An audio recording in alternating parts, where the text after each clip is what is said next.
ইদানিংকালে বাংলাদেশের ইতিহাসের সবচেয়ে চর্চিত এবং ঘৃণ্য শব্দবন্ধ বোধহয় আয়নাঘর, একরকম গুমঘর, যেখান থেকে বেরিয়ে আসার ক্ষমতা কারো নেই। তো সেই গুমঘর বা আয়নাঘর কোথায় ছিল, কেমন ছিল, এবার সেই ছবি দেখা যাচ্ছে। কিভাবে দেখা যাচ্ছে না, তদারকি সরকারের 6 মাস হয়ে গেছে। এবার এই তদারকি সরকারের প্রধান তিনি আয়নাঘরের সন্ধান পেয়েছে এজেন্সি এবং গোয়েন্দা দপ্তর, সেই আয়নাঘর ঘুরে দেখলেন। 3টি এরকম গোপন বন্দিশালা ঘুরে দেখলেন মোহাম্মদ ইউনূস, যা নাকি আয়নাঘর নামে পরিচিত, যা ছিল গোপন বন্দিশালা শেখ হাসিনার জামানায়, যেখানে বিরোধতার কোনো শব্দ বেরোতো না। যে আয়নাঘর থেকে সরকার বিরোধী কথা বললেই নাকি যেখানে ঢুকিয়ে দেওয়া হতো। তদন্ত কমিশনের সদস্যরা তারাও এই আয়নাঘরে ঘুরেছেন। আগারগাঁও, কচুক্ষেত, উত্তরা, এই 3টি জায়গায় বিনা বিচারেই গোপনে আটকে রাখার যে অভিযোগ ছিল যে জায়গায়, সেই 3টি বন্দিশালা ঘুরে দেখলেন এবং তার সঙ্গে নির্যাতনের ভুক্তভোগী কয়েকজন সাংবাদিক।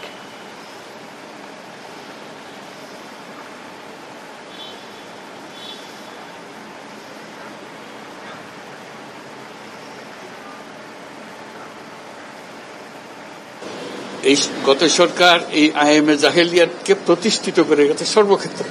এটা তার একটা নমুনা। দেশের যে চূড়ান্ত অবনতি, চূড়ান্ত রূপ দেখলাম সর্বক্ষেত্রে, এটা তার একটা প্রতিচ্ছবি। কাজে গুম কমিশন যেটা আমাদের সামনে নিয়ে আসলো, সেটা হলো যে কি পরিমাণে একটা দেশকে সর্বদিকে ধ্বংস করা যায়, এমনকি মানুষের একেবারে সামান্যতম যে মানবিক অধিকার সেটুকু থেকে বঞ্চিত করে রেখে দেওয়া হয়েছে। আজকে এটা জাতির জন্য একটা বড় চূড়ান্ত রকমের একটা ডকুমেন্ট হবে। এটা মানুষের সামনে এখন বিচার রইল, কিভাবে আমরা আবার নতুন করে সমাজ গড়তে পারি। এটার নমুনা, এটার সাক্ষী, এটার যে ডকুমেন্টেশন গুম কমিশনের রিপোর্টের মধ্যে থাকবে এবং এটা অবশ্য পাঠ্য হিসেবে সবাইকে পড়তে হবে এবং তাদের যারা করেছে তাদের বিচার করতে হবে। তা না হলে আপনি নিষ্কৃতি পাবো না এটার থেকে।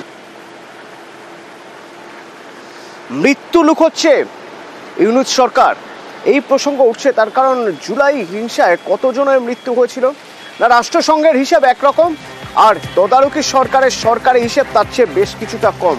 রাষ্ট্রসংঘের রিপোর্ট কি বলছে? 1400 জনের মৃত্যু হয়েছিল জুলাই আন্দোলনে। কিন্তু হিসেবে গরমিল। কেন গরমিল? কারণ বাংলাদেশের সরকারি হিসেব দেখাচ্ছে 834 জন নিহত হয়েছিল। অন্তত প্রায় 500 থেকে 600 জনের কম মৃত্যুর খবর দেওয়া হয়েছে বাংলাদেশের সরকারি রিপোর্টে।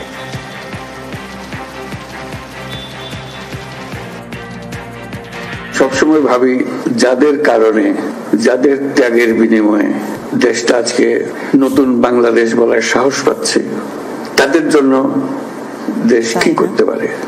রাষ্ট্রের এবং রাষ্ট্রের জনগণের যে জবাবদিহিতা, এই যে বিশাল একটা পরিবর্তন, সেটা কোনো নীতি দিয়ে মাপা যায় না, এমন একটা পরিবর্তন। এই নতুন বাংলাদেশের ভেতরে যারা গন্ডগোলের সৃষ্টি করতে পারে তাদেরও নিশ্চিহ্ন করবো আমরা, তাদেরকে দলে বেরিয়ে ফেলবো, নিজেদের মধ্যে নিয়ে আসবো, আর তা না হলে আইনের কাছে সুপর্দ করে দেবো। এটা ছাড়া আমাদের কোনো গতি নেই। তাহলে আমরা নতুন বাংলাদেশ তাড়াতাড়ি গড়ে তুলতে পারবো। সংস্কারের পথে হাঁটবে বলেছিল এই তদারকি সরকার। সেই সংস্কারের শুরুটা কি নাম বদল দিয়ে? এই প্রশ্নই সমালোচকরা তুলছেন। তার কারণ একের পর এক নাম বদল করে যাচ্ছে এই তদারকি সরকার। কিরকম? খুলনা বিশ্ববিদ্যালয় দিয়ে শুরু করা যেতে পারে। খুলনা বিশ্ববিদ্যালয়ের প্রশাসনিক ভবনের নাম বদল হয়েছে। আগে নাম ছিল কি বঙ্গবন্ধু মুজিবুর রহমান হল, এখন নাম হচ্ছে বঙ্গমাতা ফজিলাতুন্নেসা। জয় বাংলা একাডেমিক ভবন, তারও নাম বদল হয়েছে। নাম বদল করে এখন নাম সুলতানা কামাল জিমনেশিয়ামে। তাজউদ্দিন আহমদ প্রশাসনিক ভবনের নাম বদল হয়েছে। গত ডিসেম্বরে এই বিশ্ববিদ্যালয়ের নাম বদলের প্রস্তাব ছিল।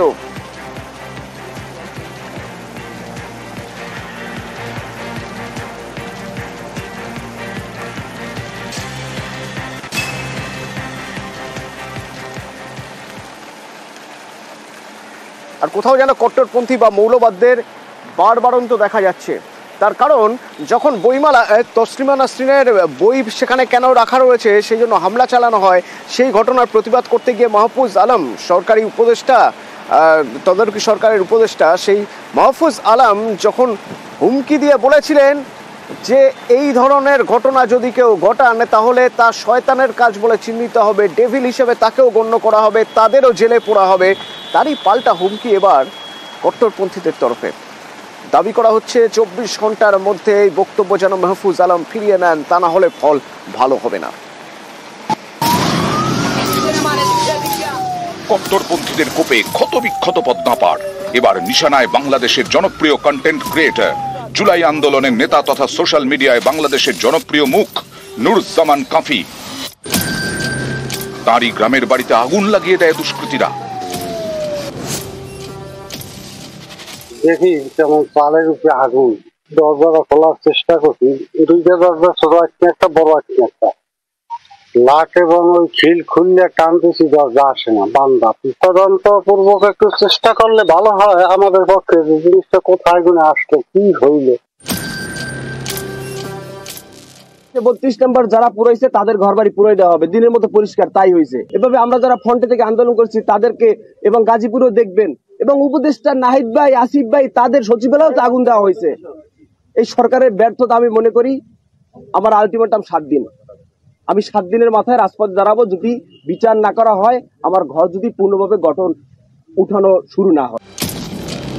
গত বছরের অগাস্ট থেকে উত্তাল বাংলাদেশ, এর বড়সড় প্রভাব পড়েছে ওপারের শিল্প সংস্কৃতি জগতে। দুদিন আগেই বইমেলাতেও তাণ্ডব চালিয়েছে কট্টরপন্থীরা। টার্গেট হয় একটি বিশেষ স্টল, কারণ এই স্টলে ছিল তাসলিমা নাসরিনের লেখা বই চুম্বন। বাংলাদেশের নির্বাসিত লেখিকার বই রাখার জন্য বইমেলায় হামলা হয়। এর বিরুদ্ধে মুখ খোলায় এবার কট্টরপন্থীদের রোষের মুখে ইউনূস সরকারের উপদেষ্টা এবং জুলাই আন্দোলনের নেতা মাহফুজ আলম। মাহফুজ আলমকে মুখ সামলে কথা বলার নিদান খেলাফতে মজলিস সংগঠনের। মন্তব্য প্রত্যাহারের জন্য 24 ঘন্টা সময়সীমা দেওয়া হয়েছে মাহফুজ আলমকে। এর আগে বিদেশের বাংলাদেশের অভিনেতারাও রাজরোষে পড়েন। রাষ্ট্রদ্রোহের অভিযোগে গ্রেফতার করা হয় অভিনেত্রী শাওনকে, একই অভিযোগে আটক করা হয় আরেক অভিনেত্রী সোহানা সাবাকে। দুজনেই ইউনূস সরকারের বিরুদ্ধে সোশ্যাল মিডিয়ায় সরব হন। এখানেই শেষ নয়, এর আগে একাধিকবার গানের গলা টিপে ধরা হয়েছে বাংলাদেশে। কখনো রংপুরের নীলফামারীতে গানের অনুষ্ঠানে কট্টরপন্থীদের তাণ্ডব, কখনো ময়মনসিংহ সুফি সম্প্রদায়ের কাওয়ালি অনুষ্ঠানে কট্টরপন্থীদের হামলা। মৌলবাদীরা তাণ্ডব চালিয়ে বন্ধ করে দেয় মেয়েদের ফুটবল প্রতিযোগিতাও। এবার জনপ্রিয় কন্টেন্ট ক্রিয়েটর নুরুজ্জামান কাফির গ্রামের বাড়িতে আগুন। গত অগাস্টে বাংলাদেশ ছাড়েন শেখ হাসিনা, তারপর থেকে সেখানে তদারকি সরকার। এবার পদ্মাপাড়ে আত্মপ্রকাশ করতে চলেছে জুলাই আন্দোলনের ছাত্র নেতাদের নেতৃত্বে একটি নতুন রাজনৈতিক দল। সেই দলের প্রধান হতে চলেছেন তদারকি সরকারের উপদেষ্টা নাহিদ ইসলাম। এদিকে রাষ্ট্রসংঘের দাবি, বাংলাদেশে জুলাই আন্দোলনে নিহত হন 1400, অথচ সরকারি হিসেবে সেই সংখ্যাটা 834। নিউজ 18 বাংলা। আর এরই মধ্যে রাজনীতির জট আরও পেকে যাচ্ছে বাংলাদেশে। ভোট কবে? ভোট ঘোষণা হলেই মুশকিল, তখন তো এই তদারকি সরকার পড়ে যাবে। সেক্ষেত্রে কি ভোট পিছোতে চাইছে তদারকি সরকার? বিভিন্ন রাজনৈতিক দলের তরফে তার চাপ আসছে যে ভোট এগোতে হবে। বিএনপি বলছে ক্ষমতার লড়াই মানুষ মেনে নেবে না, তদারকি সরকারের দায়িত্ব শুধুমাত্র দেশের উন্নয়ন, জনগণের দিক নির্দেশে তৈরি হবে দল। পাল্টা সাফাই দিচ্ছেন ছাত্ররা। আর তদারকি সরকারের প্রধান উপদেষ্টা মোহাম্মদ ইউনূস, তিনি ভোটের দাবি জোরালো হতেই জুলাই আন্দোলনের মঞ্চের নেতৃত্বে রাজনৈতিক দল গঠনের তোড়জোড় করছেন।